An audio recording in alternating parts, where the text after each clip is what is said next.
দেখিবলৈ পাইছে আমাৰ পিছফালে কামাখ্যা মেইন মন্দিৰটো যেটো কামাখ্যা মন্দিৰ ইয়াতে আছে ইয়াতে যথেষ্ট ভক্তবান ইয়াতে ভিৰ পৰিলক্ষিত হৈছে দেখা পাইছোঁ আমি যে কেমেৰা পাৰ্চনক যত্ন কৰিম ভালকৈ মন্দিৰৰ দৃশ্যটো দেখাৰ কাৰণে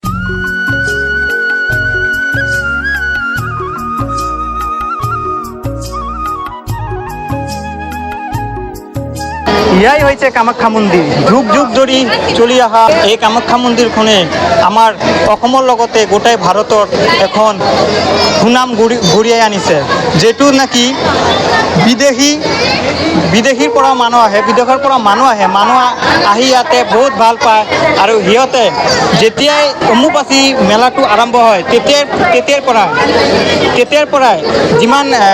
যিমান ভক্তমানৰ ৰাইজ আছে সিহঁতৰ মন উতলোত হৈ পৰে যে কেতিয়া কামাখ্যা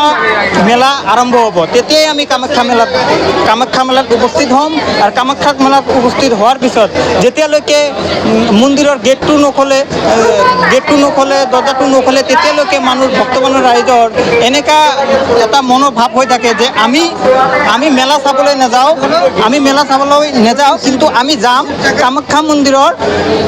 মা কামাখ্যাক দৰ্শন কৰিবলৈ তো যেহেতু আজি আমি আহিছোঁ মূল যেটো গেট আছিল গেটটো খুলি দিয়া হৈছে কামাখ্যা মন্দিৰৰ গেটটো খুলি দিয়া হৈছে ইয়াতে আমাৰ পিছফালে আপোনালোকে দেখিবলৈ পাইছে যে মন্দিৰটো আমাৰ পিছফালে আছে ইয়াতে যথেষ্ট ভক্তবান লাখ ভক্তবানী ৰাইজ ইয়াতে আহি যেটো মূল গেট আছে গেটৰ সন্মুখত ভিৰ কৰা পৰিলক্ষিত হৈছে দেখিবলৈ পাইছোঁ আৰু আমাৰ কেমেৰা পাৰ্চনক যত্ন কৰিছোঁ ভালকৈ দৃশ্যবিলাক দেখুৱাৰ